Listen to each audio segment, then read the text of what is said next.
Hello and happy Friday. Thank you so much for visiting the Self-Pursuit today. Hope everyone's doing well. I just woke up and made some coffee and it's Folgers Noir.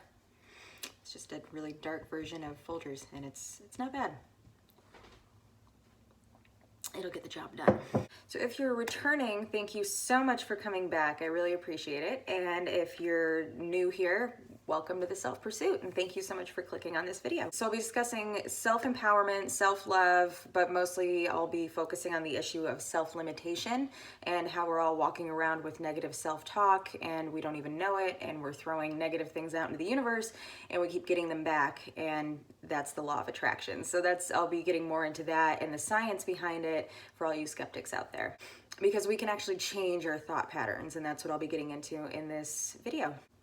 So over the past couple of years or so, I've been doing a lot of research on the law of attraction and pretty much all of its elements, and combined a lot of methods as far as how I can change my own thoughts and how I feel about myself. And so far I've had some pretty incredible results. I've made some huge changes in my life. So I'm just here to get the word out and hopefully spread a lot of positivity and just let you know that you are capable of achieving your goals and dreams. So in my last video, which was actually my first video, it was just a brief introduction as far as what I'll be talking about throughout my videos, but today I'll be discussing the differences between your conscious and your subconscious mind. So like I said in the last video, you do have two minds, and they're sort of tag teaming and ganging up on your goals and desires. So I'll be discussing how we can combat that. So there was this guy named Freud. You may have heard of him. Often used an iceberg metaphor to discuss how the conscious and the subconscious mind work. So the visible tip of the iceberg, which is just a small portion of the mass, is right there at the surface. So that represents your conscious mind. And then the rest of it, which represents your subconscious mind, sub meaning under, that's the rest of the iceberg that's beneath the water's surface. And the reason that he used that metaphor was just to describe how much control we actually have over our minds, which is really not very much. So let's just break down how these two aspects work.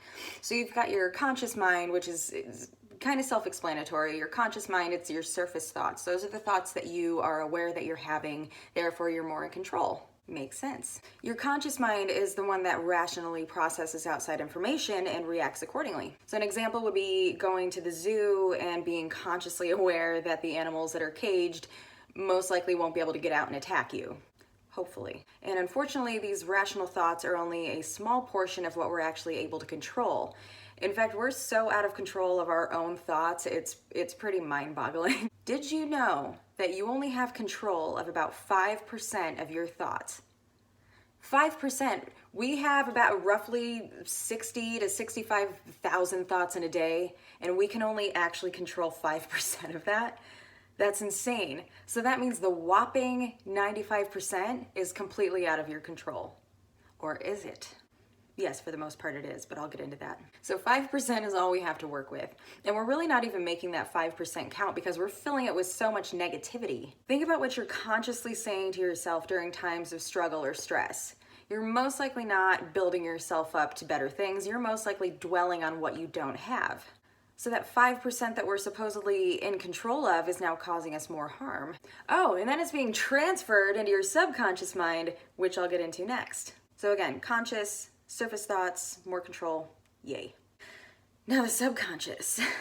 Now your subconscious mind is the one that I'm going to be mentioning more often than not in these videos, because this is the thing that's not been allowing you to take control of your life, or at least full control of your life. So like I said, 95% of your thoughts in a given day are buried deep in the abyss of your brain and seemingly out of reach. And your subconscious mind is a treasure trough of your memories, your life experiences, your long-term habits and beliefs that actually go way back in time. I mean, there's things stored in your subconscious from before you were even born.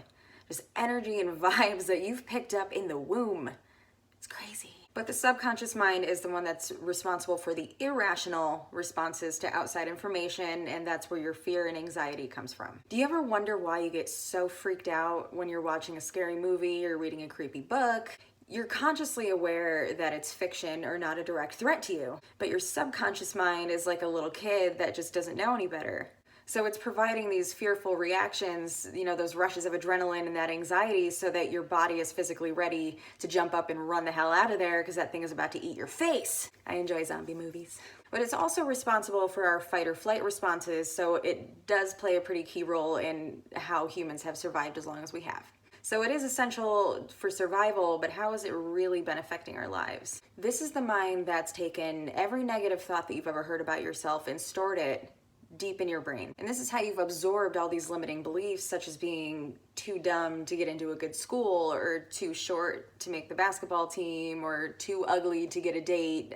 These are just some minor examples of lies that people tell themselves. And I know I'm not even scratching the surface with these examples, but you get the idea. And then it brings all these insecurities up to the surface when you try to go outside your comfort zone and actually take a positive risk in your life. That's why you feel so physically uncomfortable when you go to try new things.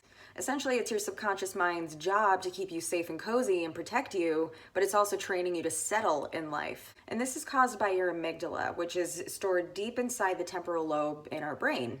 And it's the source of your anxiety and fear, so it's sounding these internal panic alarms when you try to take a risk and go outside your comfort zone, even if this thing is going to benefit your life in the long term. Your amygdala doesn't know that. And that's why it's so important to take positive risks from time to time. Otherwise, your subconscious is going to become comfortable in your discomfort. Hopefully that makes sense. And in my first video, I used the common example of money and how most of us have often struggled financially in life, so we're just carrying around these negative beliefs regarding money. And this is because you've most likely been saying that you're broke or poor and just throwing it out there and tagging negativity to it. So it's putting yourself in this constant state of lack and wanting. And since that's what you keep putting out there, that's what the universe keeps giving back to you. Because like I said, the universe is here to provide for us. It's up to us to ask the right things of it, and we just don't know how to do that. It's so much easier to put so much energy into the lack and into the things that we don't have. So we're reaping what we sow, in so many words. And that's why we need to change these thought patterns right when we become aware of this. Because these negative thoughts just become ingrained in our brains all our lives, and we don't even know it. So we just keep repeating these patterns. We don't know that we're forming these habits and beliefs about ourselves, so we don't know how to make these patterns stop. Well, you can change your thought patterns and halt that repeat behavior. It takes time and effort, but it's worth it. This will require you to change your belief system about yourself and implement new thought processes new thought processes into your life. So since you've been essentially brainwashed by the outside world for failure, it's now your goal to retrain that brain. There is a neuroscience term called neuroplasticity, and it's the brain's ability to be reprogrammed or rewired for different thought patterns. So how would we begin this mental reconditioning?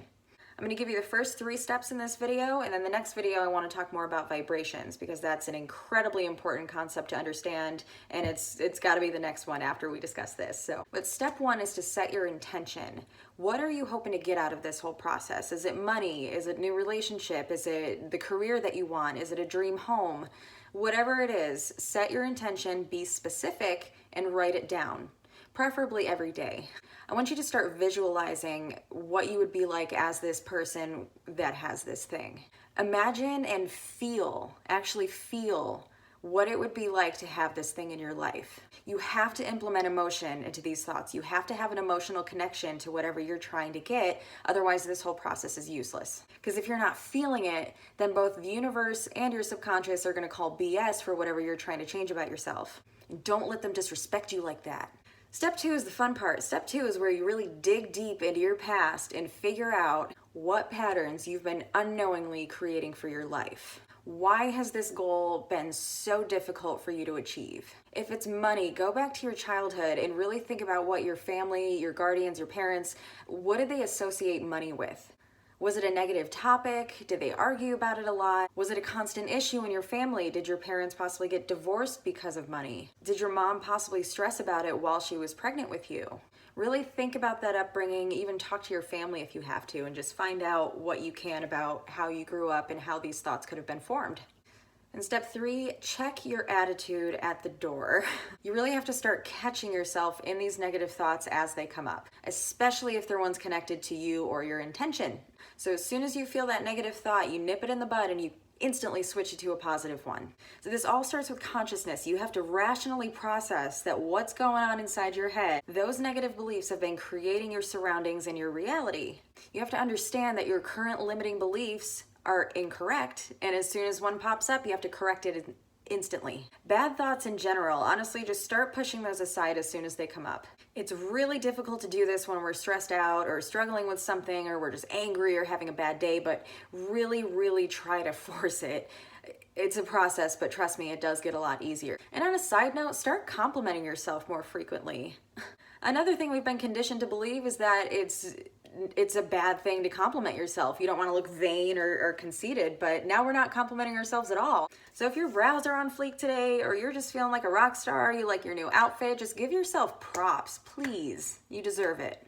So that's all I have for you guys today. So stay tuned for my next video about vibrations, what they are, and what they mean for your reality. And again, if you like this channel so far, please subscribe, please like these videos, hit that bell icon down there. I would so appreciate it. These likes on these videos are what's gonna get these videos out there so that more people can see them. And again, if they are helpful for you, I really wanna help you with every step of this process, so it's very important that you stay notified as far as when I post videos. So please subscribe to the channel and hit that little bell that's, I don't know where it is down there, but it's somewhere, you can see it. So my name is Alyssa. Thank you so much for visiting the Self Pursuit today. I hope you have a wonderful weekend. Be safe, stay happy, and I'll see you next time.